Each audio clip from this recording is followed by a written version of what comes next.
Hi, my name is Josh, and I'm a watchaholic. Welcome to Horology Insanity. What is up, my watch friends? So check this out.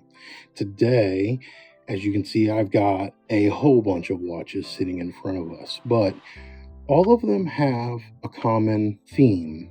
Blue, and not just any blue, but specifically light blue or baby blue, or down here in North Carolina, right, in NCAA country with the Tar Heels and Duke basketball and all that. A lot of people down here would refer to that as Carolina blue, referencing the UNC Chapel Hill Tar Heels. And when it comes to baby blue, you have a whole bunch of options, but there's a bunch of different shades, a couple of different tones of blue.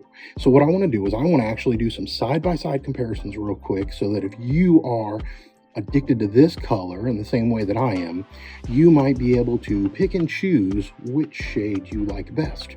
So let's start. There is no other blue dial more beautiful than this Grand Seiko. This is the SBGA 387. The people in the Grand Seiko Owners Club group refer to this as the Glacier, and it's because of that blue texture. Now, some people will compare this to the Snowflake, which is white.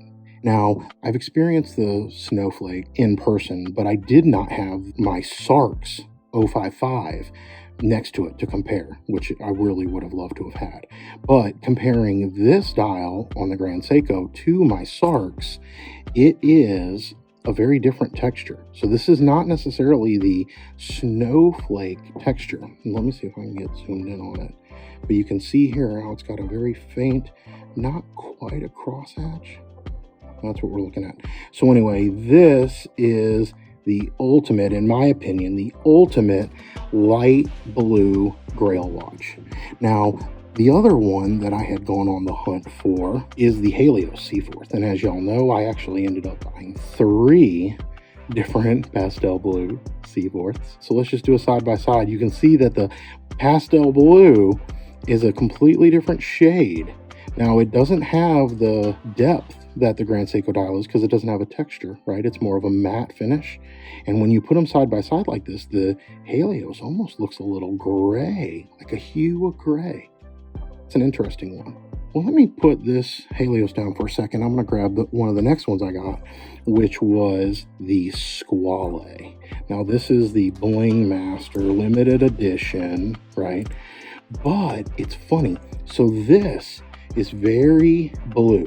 Now, Squale makes like an aquamarine, almost a greener shade of this watch. But what's funny is when I put the Squale up into the Grand Seiko looks even more blue and the Squale looks even more green. So if that comes across in camera, then you're definitely getting the visual effect that I get here in person.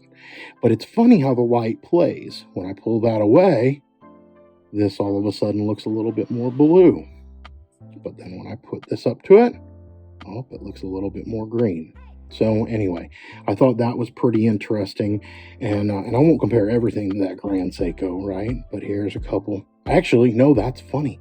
So when I put the Halios next to the Squale, the Halios looks more blue now, and the Squale looks like it takes on like a hint of grayness, and it's still kind of green. So man, the way color palette plays, and I think it's all fascinating. So this is the Oris 65 with the Deauville dial, and it is blue and gray, and it has a beautiful shade of blue on the outer rim of that bezel. But again, when I put up this pastel blue and it looks a lot darker all of a sudden. When I pull it away from this, and it looks a little bit lighter.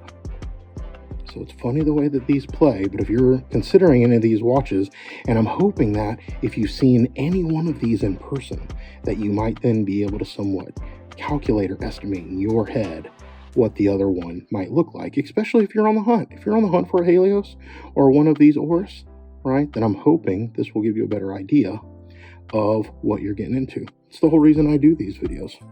So now going on to the last one that's got the matte blue is this Hamtun. So this is the Hamtun Kraken H2 full titanium. If you look at these dials, you'll see that the Hamtun and the Halios are very similar to each other. The Hamtun might be a little bit brighter, where the Halios is a little bit more muted.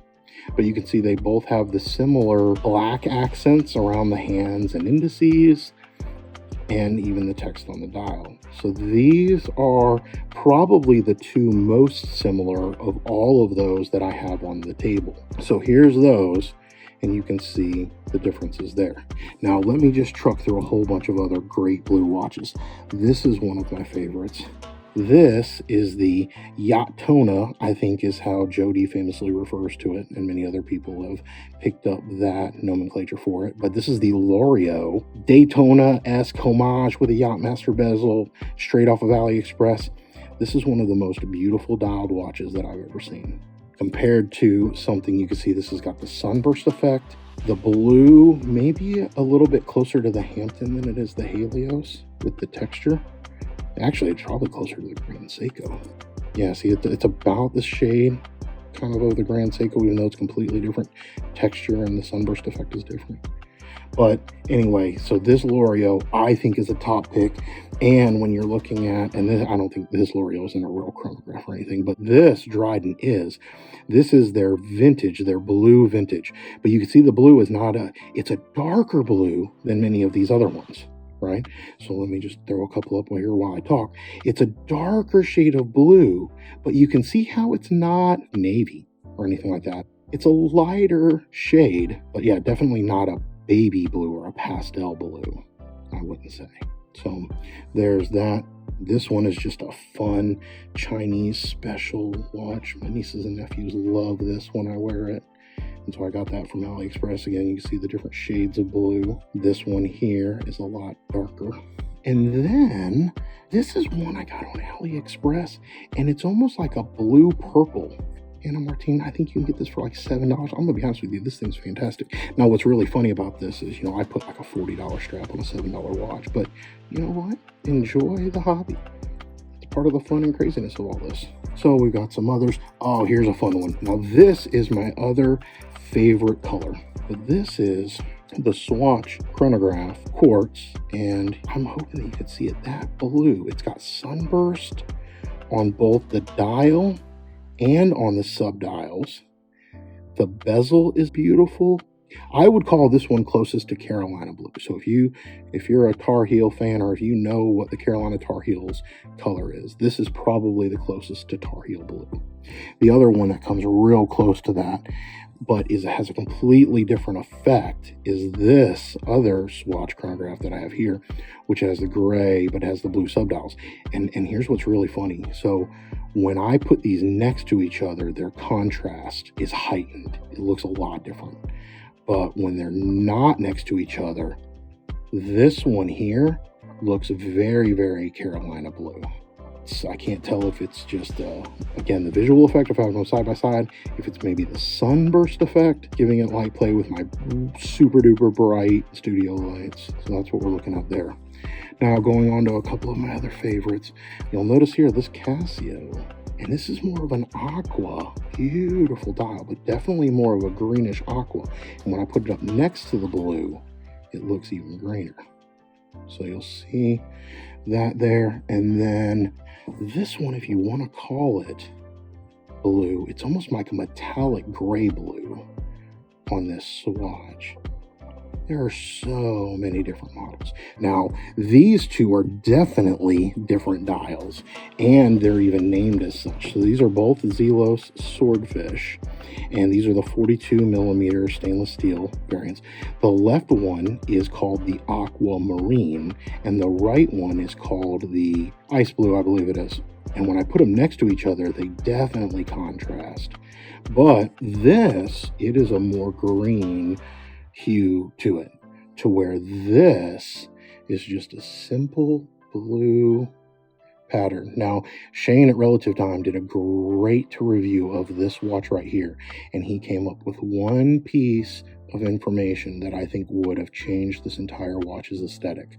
And that is, if this would have used BGW9, the blue lume, it would have completely changed things. Right now, it has a lume that glows green. And I'll do a quick lume shot just so you can see what I'm talking about. See? It glows green. Now you see the minute track is that blue color, but imagine if the whole thing was blue and then you came into the light and looked at that blue dial. I really think that would have set this off. So I know that the Halios, for example, uses the blue lume in theirs. And so I'll see if I can do it again real quick, man. Doing this and not letting watches touch to make sure they don't get nicked or scratched is like gymnastics. But there you go. See what I'm talking about now? It really does make a difference. And it's not to say that Zelos lume, I mean, you can see the Zelos lume is so much better than the Halios as far as brightness and overall application. But the blue lume and the Halios, man, it looks great on that blue dialed watch. So those are a couple of other options I wanted to show you. Second to last, go down the GShock rabbit hole. This one right here is actually a Skmei world timer, right? But I've got it in this blue case that I talked about I love wearing for summer because that's just a lot of fun. But these GShocks, you have a couple of different options. So this one right here is the denim. This is the light blue denim. I don't know if it was a limited edition or not, but they're a little hard to come by. I think they're going for premiums, but you could still find them. It comes with a set. It's got the dark blue denim. I have it in the other room. But this one is the spring edition, I believe it was. It's like their Pastel series, but it has this beautiful blue one, and then it also has a beautiful pink one, and it's a grayish white with blue and pink accents. And then this has become my new favorite watch. It's got the blue accents, it's got a bluish dial to it, and it kind of lights up blue. So I don't know if I'll be able to really get that to come across on camera. It's got a great blue hue to it.